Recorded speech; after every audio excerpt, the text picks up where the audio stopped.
And welcome back to Broadcast Team Alpha. I'm Tom Schaefer. I'm co-hosting today with Agi Nost and with Nori Love. Sorry, I'm losing my mind here. But welcome to our show. It's evening in Europe. So if you folks are enjoying getting into your evening in Europe, we're into the afternoon here in the States, early afternoon out on the West Coast.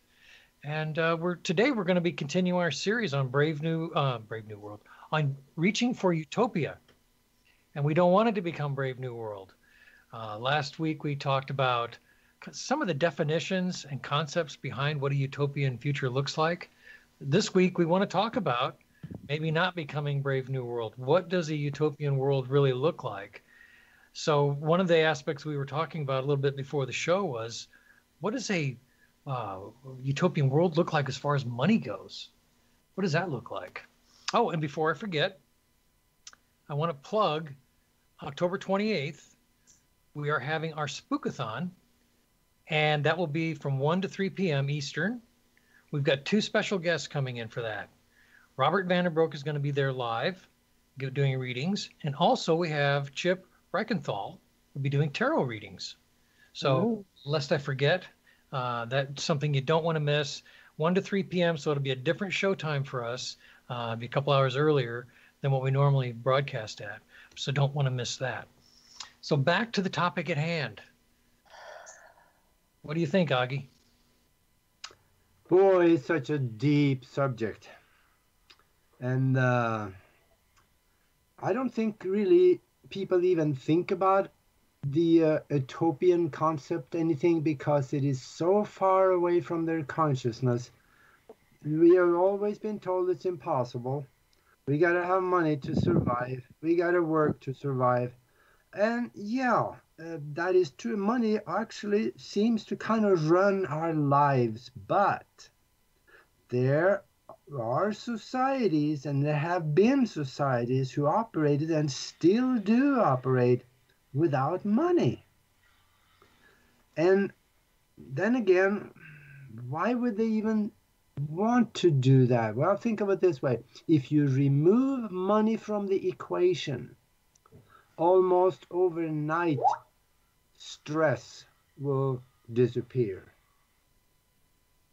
So you're saying that take money out of the equation will contribute to a utopian society. Is that what I'm hearing? Yeah, it would. Because without stress, well, think of it. Stress that causes disease. It can cause unhappiness, family problems, suicide, just anything out there can in one way or the other possibly be traced back to money. Well, I think the people who have a lot of money may not consider those things. So what happens to them in a utopian society if they were accustomed to having privilege? Well, then the privilege of having money in a utopian society will be subject to the consciousness of the people. And if they are all tied up in money, chances are they may not even want to be part of a utopian society. But I think that once they start raising their consciousness to a little higher level of thinking, they're going to like the benefits from a utopian society. Because just because people have a lot of money don't mean they have problems. Christ, wealthy people, they have divorces, they kill themselves too, and they have all kinds of problems. It's not just the money that is creating that, it's the consciousness behind them that allows for these things to happen. And I've known some wealthy people that the problems they have are just amplified versions of what people at the poor end have. They just add all that money to the problem that they're having, and the solutions are it's no better. Okay, so whether people have money or not, it would be safe to say that utopia is going to begin within, because you guys are talking about all of these horrible things, right, that can happen because people have money or don't have money. So to me, utopia means that nobody reaches that place where they consider those things, right? Utopia would have to begin within. And of course, you need community. You need community that's less condemning. You need community who's willing to, you know, nurture you through, right? Nurture people through some rough spots. We need people who are willing to hug more, right? Love more, care more, have more fun. I think utopia begins within, and then within our, you know, our first circle outside of ourselves. What do you guys think? Absolutely. I think it's that whole concept. You know, we see a lot of this. The keyboard warriors on social media a lot of times talking about being the change we want to see, and that's exactly it. So that my little mantra lately is all about the fact that that society, humanity needs to kind of fall in love with itself again, to stop hating itself so much, stop hating people at the bottom, stop hating people who are less fortunate, stop seeing other people as takers, stop looking for every reason to find a negative connotation to our fellow man. So that when we want to help our fellow man, we don't look at them as takers, that the people at the bottom are the takers and the people at the top are the takers. And so we can get this twisted outlook on the world. There's really no hope, you know? Yeah. So what is it about people that make those judgments? You know, so you know, if you're talking about consciousness and spirituality, people would be pointing to, you know, ego or old wounding. So where does it really begin? Well, you just said it. I think the healing is part of it. Yeah, let's look at the track record of these societies that have actually done this. I've done some digging in the past, and I found there is one society that lasted for 900 years without government and without money, and the people were happy. Guess what? Who they were? They were the Essenes. And they were living in the desert. They were growing food. They had a very harmonious society, even though they were kind of like a fanatical religious society. But they were happy in what they were doing. So what should be more important? Should it be being happy, or should it be accomplishments? I would suggest that there should be a combination of those two. And let me leave you with, what do you think? Balance. I think happiness, you know, happiness leads to accomplishments. I mean, you can create things from an unhappy space, but you're not going to feel accomplished, even if you create something. Yeah. Yeah, and of course what the Essenes did, they were bartering with outside communities, or among their own. They had many of their own communities, so they were bartering, and barter, of course, that predates the Anunnaki when they came here. Even monkeys have been known to barter about things. So the barter system, that was before 200,000 years or so, when the Anunnaki came here and installed, more or less, or made it known that the Babylonian system of economics was the one that was to prefer, and we were going to use. You mentioned the monkeys, Augie. I have a funny story about that. I heard that at these temples in Asia, where some of these ancient temples that the tourists come to see, the monkeys will steal your backpack, and they won't give your backpack back unless you give them some fruit. Yeah, they're bartering, aren't they? Yeah. Yeah, and then there is this city in India. It is, in principle, they operate without money. And they've done this since 1968, even though there are stories about people that have gone there. They have seen stores and services in town where they actually spend money, because it's turned into kind of like a tourist attraction. So people come there and they buy the things that people in town make. So there is money there, but the people living there, they do not need money or use money. And this place is called Auroville. Auroville. You have fun going on the internet and research that one, because this society is actually working today. Though the government got involved a little bit, they put an office in town, so they're going to monitor what's going on to make sure that things are okay. But they are designated as a international city by UNESCO, which is a UN sub-organization. But they also have no politicians and no government of their own, though they have a resource management system where people volunteer their time to come in and work in what we probably would call government, but they call it as a resource management system. So who's going to work the sewage and all these different services, electricity and so on. They have also now reusable energy, solar energy. So this system is working. It takes a little different kind of effort, but it is working, and people are happy living there. Are you saying that's utopia? No, but it's on our way there. Oh. Because they have removed the stress from the people living there. Yeah, but there's somebody monitoring them, right? Isn't that what you said?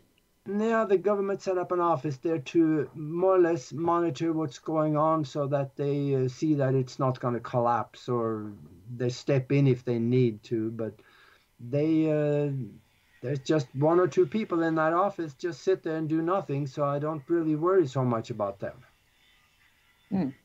Well, I think part of this Babylonian money system that we've been under, and these work paradigms where you have a 30-day clock to pay your rent, pay your phone bill, pay all your bills, has to be accomplished within 30 days.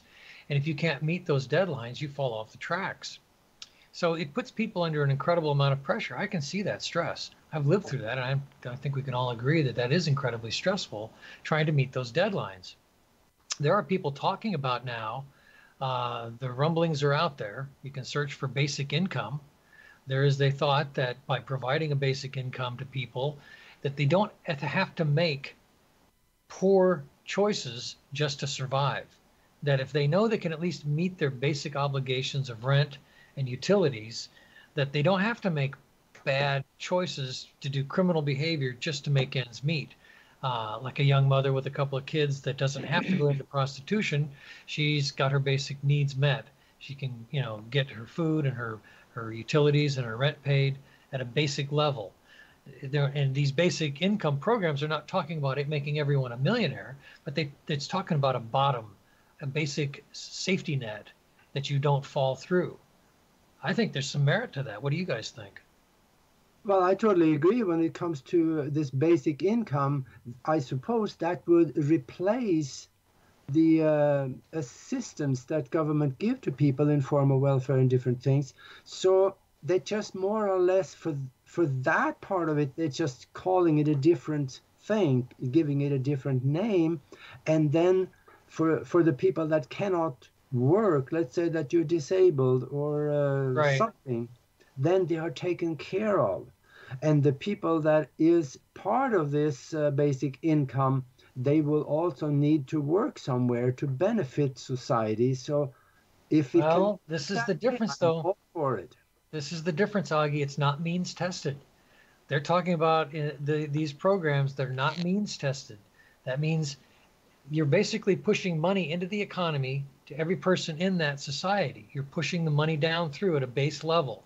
So let's just say that the basic income for someone, let's just say their basic monthly, just to cover their rent, their phone, and their utilities is $1,500, and they get that $1,500 per month.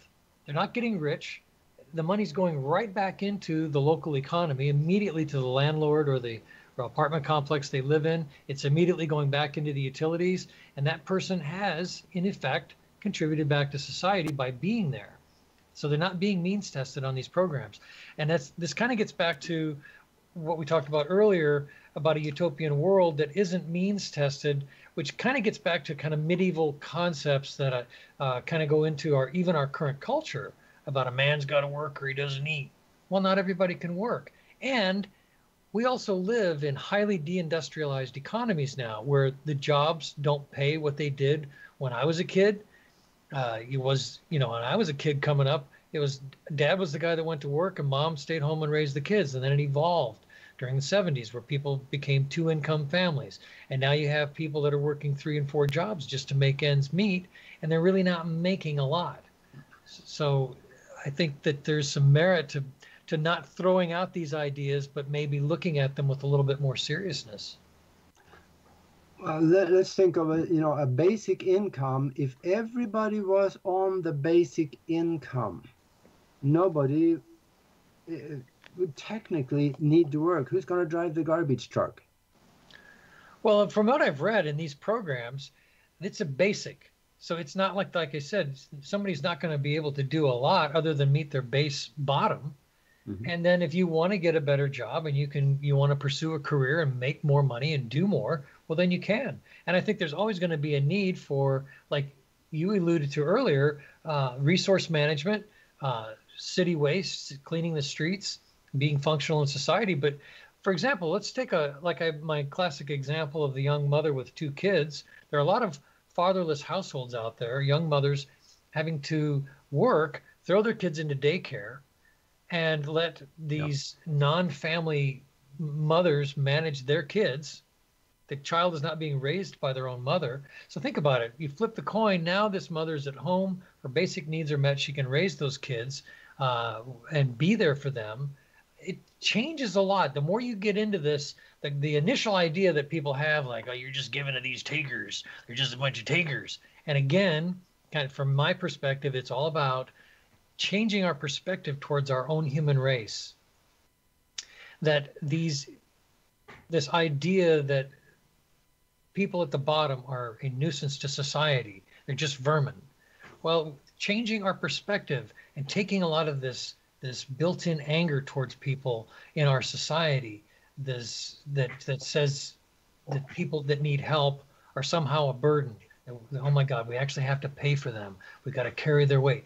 It says a lot about our society and our species when we can't take care of the old, we can't take care of the very young, and we can't take care of those who've fallen through the cracks. I know I sound like a socialist. You can call me a libtard, whatever you want, but I really think we need to change this perspective towards people that is less hostile towards our own species. Mm-hmm. I think that's on the road to utopia. Well, absolutely. I think that's like the beginning. I don't know how a moneyless society, or that's like putting the apple before the cart. I mean, the horse. Wait, what's that saying? You're saying we got to grow up a lot more. What you're saying is we got to grow up a lot more. That's what you're saying. I'm saying that it starts.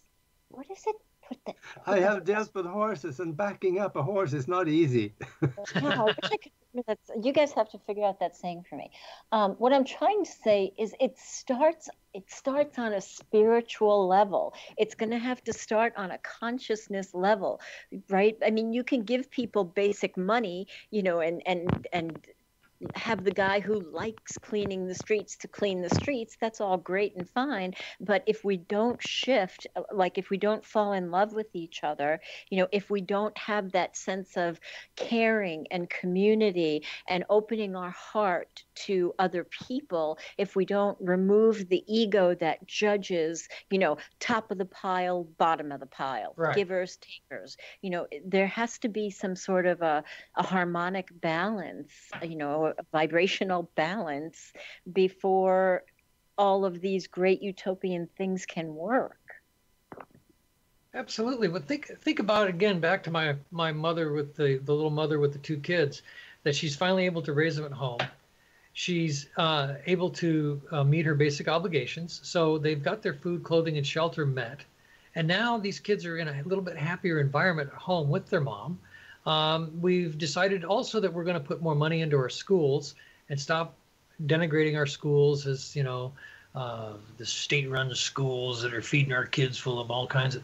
We take out these negative attitudes towards some of these concepts, and we start putting money where it really matters into educating our people, educating our kids, teaching a better way, and in that, I believe we start to communicate the value of humanity, taking that stigma of a burden off of people, that humanity is just a burden that has to be carried. Yeah, Right. and that goes back to association too. Here in America, we this is really screwy, because one time right after I came here, I went back to Norway, and you know, the neighbors over there, they asked me, how are your neighbors over in America? And I looked at them and I says, gee, I don't know them. And they laughed and they laughed. They thought it was a joke. Everybody knows their neighbor. Well, we don't here always. But that's the thing. If we associate with people, hang around them, we find the ones that we relate to, and we get close with them. We get to know them. We know their cat's name. We know their children, and we start putting value on them. Like, hey, they're like us. Now in Europe, you have the villages, and you have everything is easy within access. You have, well, and this points up the separateness here in I'm this sorry. country. I'm sorry. I What's just heard I recently heard something about the villages that made me laugh. Oh, okay. 'Cause it's all senior citizens, right? Oh, And okay. Yeah. and there's, well, I can't even say it. Go ahead. I'm sorry. Well, Like the European villages, everything was in the walking distance. You had the central markets. You had everything with you had a little bit tighter community. Here in America, we're so sprawled out. Everybody's in a metal box going to and fro. Anywhere we go, you drive 5-10 miles without even thinking about it to go do something. So we have become an isolated society just by our own. The way we've architected entire cities and areas, that you can't do anything unless you have a vehicle. Again, another piece of machinery that takes an incredible bite out of our gross national product, all these cars and vehicles. Frankly, there's one aspect I see us moving towards a utopian society, and that is these rideshare or driverless cars. To me, that's, I think, great. The fact that you won't have to buy a vehicle, that you could be able to hail a vehicle when you need one. To me, that is probably something we're doing on the road to utopia that actually we could point to and say we're doing in the right direction. And I think public transportation, those things can be improved. There's a lot of that, I think. Yeah, and let's look back at the track record again. There are Native American tribes that, or were at least, that they took care of everybody in their village. And in Africa, there are, even still today, there are tribes out in the bush where if somebody gets sick, everybody takes care of them. If they can't work, they take care of them. And everybody knows everybody. They know how they are, their temperaments, their children, and they are one knit little community. Now that's what I'm talking about. Yeah. Right. And they are happy with what they have. They don't necessarily, oh gosh, you know, I'm gonna save a little bit here the rest of the year so I can buy a Cadillac next year. They don't think like that. To them, wealth is the hut and the family. calmness with the people in town. That makes them feel wealthy. If they're looked upon as a good person, that is wealth. Right. So that means honoring each other. That means learning how to communicate in a loving way with each other. Yeah. That means learning all new skills. And that means also, if you take care of the sick, that, you know, a lot of the people who are labeled with you notice I'm saying labeled with mental illness, they're not going to be medicated and just put somewhere. You know, the community, the village is going to take care of them. And there have been studies shown that mental illness has decreased by villages loving the person. Yeah. Well, that points up this growth that we've seen. I believe the statistics show that by, in the very near future, the bulk of populations are going to be living in cities, when the very thing we're talking about actually points to a healthier lifestyle in a smaller community. Yeah, and there's more of this around the world than we actually think. There are native Indian tribes in South America, like the Yanomami Indians down in the Amazon forest. They live off the land. They're fishers, the fishing people on the rivers, and they work for maybe an hour or two a day. The rest of the time they raise the kids, they have fun, and they do things in the village because they live off the land and they don't have to. They barter a little bit among themselves, but very often when somebody kill an animal so they can have food for a week, then they come bring it into the village, and it's not mine. No, they bring it in for the village to eat off of that animal. So it is a commonality. And I know some people will go, oh, that's a communistic system, social system. That never work. No, it will, because it has for millennia down there. Yeah, not all socialism is bad. I heard a story, Augie, about a village, I believe it was in Mexico. And these guys that had some money and were on vacation. They had come from, they actually had some wealth and money in wherever they had come from. And they saw these people getting off a boat with some fish. And they said, we can really show you guys how to get more fish and really, step it up. And I'm telling this badly, but the idea was that they were going to show them how to do mass quantities of fishing. And then the one guy said to them, and then we'd have to learn how to relax and do less and come back to where we are right now. So sometimes a lot of our modern ideas about progress have actually been counter to progress, and we wind up trying to find out how to relax. We wind up having to go and take classes on how to relax, on how to meditate. We don't have it built into our core society. You have to actually go out of your way to learn how to relax now. Well, we do now. We absolutely do. I mean, and, I look at television and media as, the villain to relaxation and to being calm, or to honoring each other. It breeds contempt. We need to step back, and we need to be free to express ourselves in loving manners, and we need to be heard by other people, and we need to deepen our love for all of humanity. And we need to take a break. And that saying was putting the cart before the horse. Oh, my God. So we're going to take a break. It's going to be 3 or 4 minutes so we can have our lovely sponsors talk with you. And we'll be here and welcoming you back. And we're going to talk more about reaching for utopia. What do you think utopia is?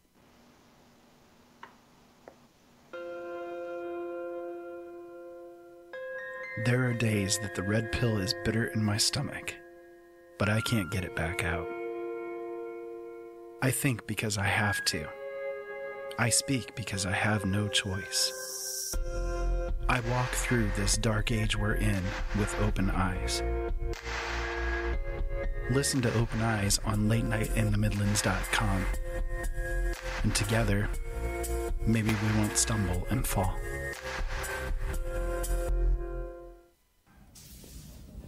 Data. The sensors can't penetrate the planet's ionosphere. There's too much interference. Can you find a way to scan for life forms? I would be happy to, sir. I just love scanning for life forms. Life forms. You tiny little life forms. You precious little life forms. Where are you?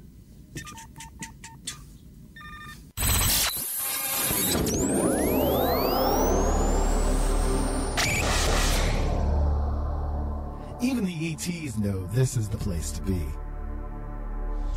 L&M Radio Network. You can listen to the L&M Radio Network 24 hours a day, 7 days a week through the Paranormal Radio app. Available from lnmradionetwork.com or talkstreamlive.com on both Android and Apple. Our call to listen line is open 24/7.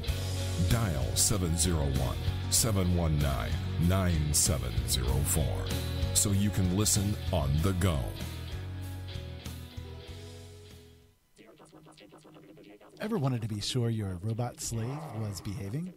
Is Echo getting out of control and meeting with Alexa when you're not around? You need RoboGrog. RoboGrog is the new product from Snooze You Lose, the company that also brought you the fine products of Flog a Horse and Calm You Down Now. RoboGrog will put your robotic minions to sleep, bringing their AI a sense of peace and comfort. It does this by sending bolts of electricity straight where the sun doesn't shine. Get RoboGrog today at any fine retailer and set yourself free from the devices that bind you.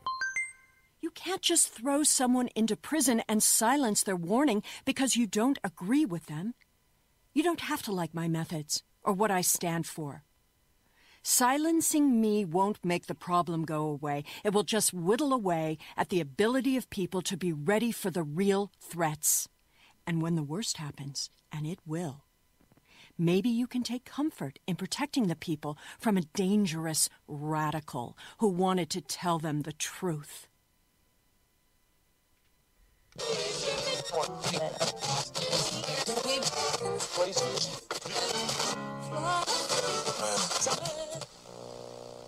Tired of searching for great talk and great information? Look no more.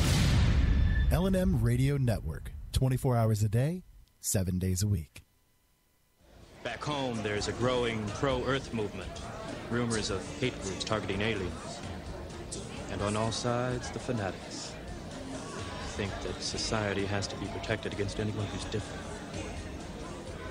I'm starting to wonder if what we just saw is a preview of things to come. Oh, I can't believe they'd be that foolish. Santayana. Those who do not remember the past are condemned to repeat it.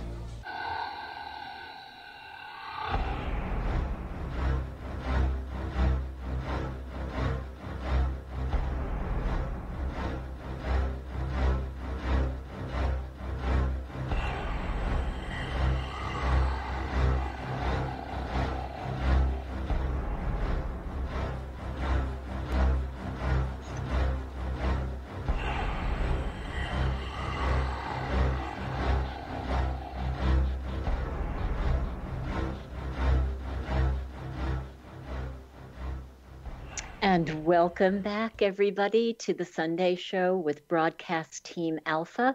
We are talking about reaching for utopia. What do you think utopia is? And I'm all tongue-tied today, and I don't know, maybe it's the weather, right? That's a good excuse. But what do you think utopia is? I'd like to hear from you. We would like to hear from you. You can call us. Get a pen or type it into your phone. The number is 202-559-7943. Again, you can call us live and talk with us about utopia, 202-559-7943. Personally, for me, utopia would be chocolate chip cookies with no calories. That's part of my utopia. What do you guys think? Add a half-gallon ice cream to that. Oh, that's so good. Yes. And strawberries. Oh, you gotta ruin it with health food, really? No. We do like our sugar. Yeah. I don't know. In utopia, sugar would be good for us. Yeah, exactly. There would Right? be somebody would come up with a way to make it okay. Yeah. Sugar, I don't know about the sugar part of it. There's other things that is just as good. But, here in the United States, there is something called the Venus Project. And for those of you listening, go ahead and Google the Venus Project, and you are going to see something wonderful. These people down in Venus, Florida, they have created a system. They have not been able to implement it yet because they don't have the land to put it on and the resources to build it. But this is a system of society that is, it was moving away from an economic system to a resource. Hey, my tongue don't work either. See, it's going around. It's going around. I started off the show that way, so you're not. Okay, we're gonna blame you. It's a resource-based system where they are using technology, high technology, to replace our work. They have all the way up to robots to do things for us. We have machines that'll do work for us. And all this can be built. The way they have set the system up is that we are also interacting in this Venus project system with the society around you that is not necessarily that way, but they are in a form of both economic and bartering system. People come there to work on these projects, and of course they would very often end up staying there because they like what they see. And I think, Tom, you have looked into this one a little bit too.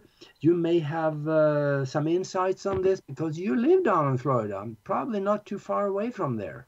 I'm about an hour and a half away. In fact, we reached out to them. We'd love to get those folks on for an interview.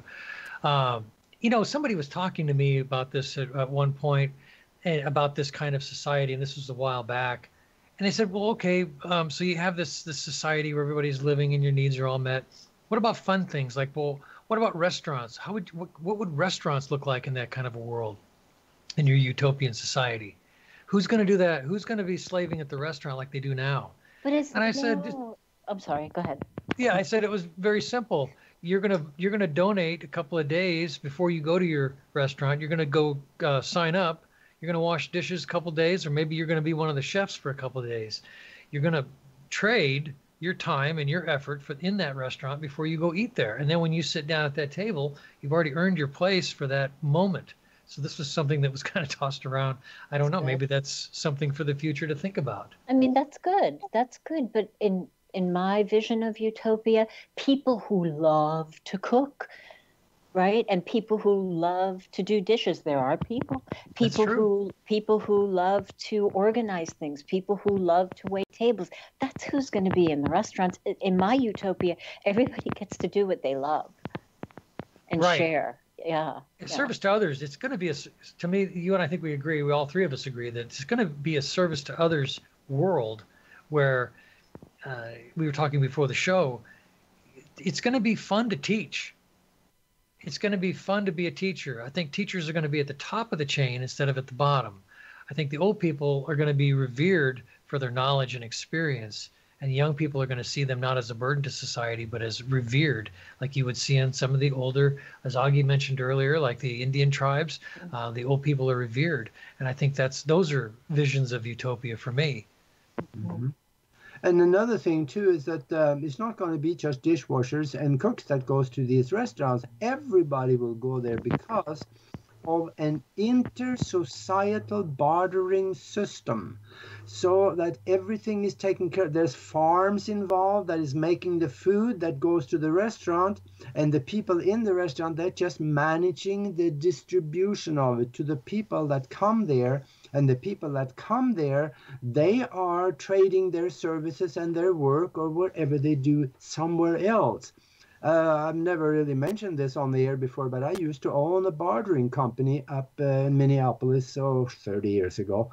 And what we did, we set up one business over here that had something that they couldn't use. So they made it available into the bartering system, and somebody else didn't need that, but they needed something else. So we got a circle of maybe 5 or 6 or 10 different businesses involved that shared their stuff that they didn't need. And everybody needed something. So within that circle, everybody was taken care of. And we will do that in a society like this. When the farms are making the food, they make it available for everybody. Some people goes out and work on the farm, and other services are thrown into the pot, so everybody shares it. And this is workable as long as the individual ego is kept in check. Well, I think there's plenty of people that we've all known who had green thumb, and given the opportunity, let's say that their basic needs were met, their food, clothing, and shelter's all been met. What are you going to do today? Well, I'm going to go out and work at the organic farm. And I know people that are very good at gardening, and you could make that your day's work and enjoy it. And that's all you'd have to do. You know, you're going to fight to get there. You know, you're not going to fight to get there. You're going to be wanting to get there. So. And Absolutely. I think we can see a shift, you know, an awakening toward a utopian society, because there are people who are, you know, living in intentional communities and doing, you know, the things that Augie explained other communities are doing. And even here, I hear about an ad on the radio about Christian medical insurance something. I don't know the formal name for it, but what it is, it's a bunch of Christian people who have created a community, and instead of buying health insurance from the regular market, they pool their money together and they end up paying for each other's medical bills. So everybody gets the care that they need, and it all gets paid for. And that, I don't know, that just made me feel so hopeful that we're going in that direction. Yeah, and this is actually, that exists here in Tucson also. There is also a Christian, in fact, it's a national organization that these people are part of. And it works very well, kind of like an association. And it's a private association, so government or the medical establishment cannot really regulate them very well because it is protected under the freedom of religion. And as good as all that sounds, I look forward to a utopia where insurance is not necessary. Right. No, the doctors and the nurses and everybody who provides care would be part of the society. Exactly. Mm-hmm. It's highly doable. I think we've all heard about the country doctor that would take a chicken or a small whatever. They took payment in a variety of means from farmers in small communities. Mm-hmm. Now you can't go down to your local your local healthcare provider and offer them a chicken or eggs to pay for your healthcare. But there was a time in which that was an accepted thing. And I'm sure in some countries, maybe back over in some other countries that are, quote, less modern, that's probably still an accepted practice. Mm-hmm. And that's why we who fantasize about this, we who envision this, just need to begin by taking care of each other. Whatever gift that you have, right? Go ahead and share your gift. If you're a healer, if you're a musician, if you're a writer, if you're a carpenter, right? Share your gift with somebody else. Mm-hmm. I mean, that would be the beginning. Absolutely. Yeah, look at the Amish. Let's say that if somebody needs something done, the community get together and make sure it happens. If somebody's their barn burned down, well, a few months later, the whole community gets together and they have a barn raising. They build the barn from scratch all the way up, and everybody participates in it. In one day. Yes. In one day they do this. It's totally amazing. It can be done. It's just that we got to change our consciousness to include some of these concepts in it, because right now we don't have it. Right. So just imagine the energy. Let's imagine the energy of a barn raising, right? So here's everybody, right? Men, women, children. The dogs are running around and playing. Everybody's hammering and nailing and hauling, and then people are bringing food and apple cider and coffee, and everybody's laughing and having a good time. And the person who hit their thumb with the hammer, somebody's icing it and putting a Band-Aid on it. And I mean, can you just imagine that feeling? Oh, it's phenomenal. And it's a very low tech. It's a very low tech society as well. And they're quite happy with it. They're quite happy. And I think sometimes our technology takes away this happiness factor, this We get too consumed, people too much looking at their phones and not looking at each other. Wow. There's also some byproduct benefits from these kinds of things. So let's stay with the Amish. They are healthier as a society than the rest of the country. They don't have anything called Alzheimer's. They don't have many of the diseases, hardly ever have a heart disease, because they eat healthy, they live healthy, and they think healthier. And they're not behind a desk 16 Yeah. hours a day. They're out getting air, they're out working. It's an agrarian society. You know, it's farming and a lot of work. That's, to me, it sounds like a very inviting way to live. The only thing I would have problems with would be the religious component. But if you can look at the positive aspects of that unified society like that, and I'm sure, you know, these kinds of societies, everything has warts, but the positive upsides to it are just, like you said, Augie, they're just amazing. If we could do some more of that. You mentioned bartering earlier. I remember that was around the 90s. Bartering was starting to be kind of it got very popular among business people, but it kind of fizzled. What do you think caused it to fizzle? Computers. Yeah. Because then, because we in American bar in Minneapolis, we had no computer because I was before the computers, so we had to do it all by hand. We mapped out the different businesses and what they needed and what they had and how to match them up. There was a lot of work involved, though it was rewarding work. But then the computers came, and these big bartering companies were all on the computer and the internet, and it wiped out everything else, because now you can become part of a bartering company. Now it'll cost you, let's say, a little bit of a fee every month, and you can just, whatever you have, you can put into there, and somebody else needs it, so you can actually, it's a really good way to get get rid of stuff that you don't need. Because people out there, they need it. Well, and not necessarily just get rid of stuff you don't need. During my last Body, Mind, Spirit, and Soul Fusion, the Body Transformation 12-week mastery class, I bartered with a lot of people who wanted to come in and transform their body, and they didn't give me stuff they didn't need anymore. I mean, I got the most incredible piece of art that somebody made for me. I got services that they supply, and it was better than receiving money, honestly. And I made new friends as a result of that. The word is transactional. We need to go from being transactional towards this reciprocity, instead of being so transactional about money, that everything is a transaction. Well, this is worth that and that is worth this. Whereas you receive something that had, what's the word, intrinsic? It has a priceless nature to it. So you can't really put a value on it in dollars, but it brought you something of a feeling of a happiness that you just couldn't buy with money. Exactly.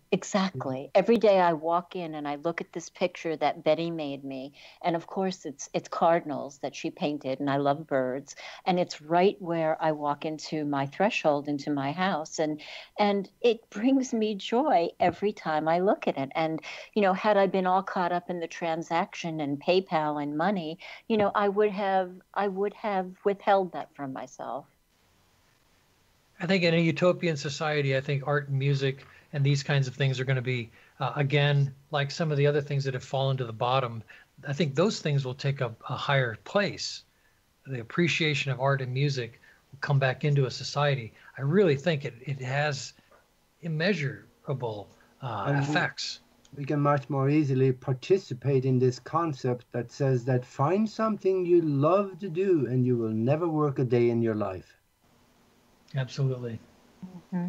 So being a nurse, you know, my mind goes back to Maslow's hierarchy of needs, and it's a pyramid, and the bottom pyramid is where we begin. So that's what we touched on before, our physical needs. We need air, food, water, health. then security needs. We need safety. We need shelter. We need stability. So that's not just a house, right? It's family. It's community. It's loving people. It's accepting people. And then there's social, which we talked about. We have the longing. We need to be loved, and we need to feel like we belong, and we need to feel inclusion. And then ego, that's still part of it, not the air quotes ego that we hear talked about now, but the need for self-esteem, the need to be recognized. That's very real. And when we have all those other things in a utopian society, we give that to each other. We recognize each other. And then the top of the pyramid is when all of those things are taken care of, is when we are self-actualized. So that's when we develop our creativity. That's when we live right in the restaurant that we love to cook in. That's when, I spend 12, 14 hours taking care of people in the hospital, or the artist is painting and sculpting 18 hours because they just love it so much. So, as we meet the lower needs, then we meet the bigger need, which creates the community.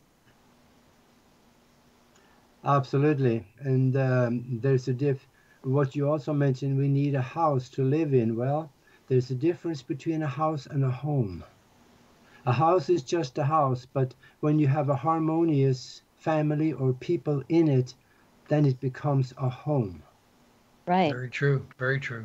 Right. So that goes back to that initial training that we all need, which takes us to, healing the wounds and, redefining the way we talk to each other and the way we interact with each other. Mm-hmm. Absolutely. Yep. Falling in love with our own species. Oh, I love that. We really do. We got to stop being mean to each other. We really do. So I think we're coming up on the last few minutes of the show. No phone calls, darn it. Maybe next week. Yeah. Yeah, that's something that we'd definitely entertain questions about. And we'd love to hear people's opinions about what they think utopia is for them. Yeah. Yeah. I guess we have never promoted phone calls before. We need to start doing that because that could be a lot of fun. Absolutely. So if you're here this week, the phone number for next week, or if you can call in the next 4 minutes, it's 202-559-7943. You can talk with us from Broadcast Team Alpha, Augie Nass, Tom Schaefer, and Nori Love. We welcome your calls. Absolutely. Yeah. Tom, what is your parting word? Advice, if you could talk to the whole world right now, what would you tell it? Peace, love, happiness, and balance. That is utopia. And that's what we should be reaching for. We've got, like I just said, we need to fall in love with our own species again, change our perspective. As Wayne Dyer used to say, when you change the way you look at things, the things you look at begin to change. And so, being the change we want to see, all those goofy little phrases, those cliche phrases are so appropriate. They're so important. And so I think that's where we need to go to reach for utopia. Yeah. What about you, Nori? If you can talk to the whole world, what would you tell them right now? You are perfect, whole, and complete. You are loved, and we are free to live that out. That sounds beautiful. Yeah. And if we keep telling ourselves that every day, sooner or later, we're gonna believe it. I think we're there. I think we do believe it. Yeah. I believe it.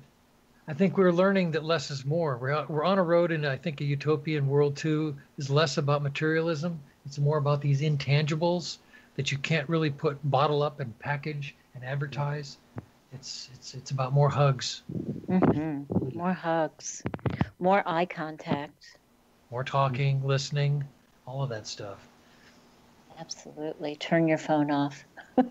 Exactly. Not until after the show. Yeah, that's right. Not till after the show.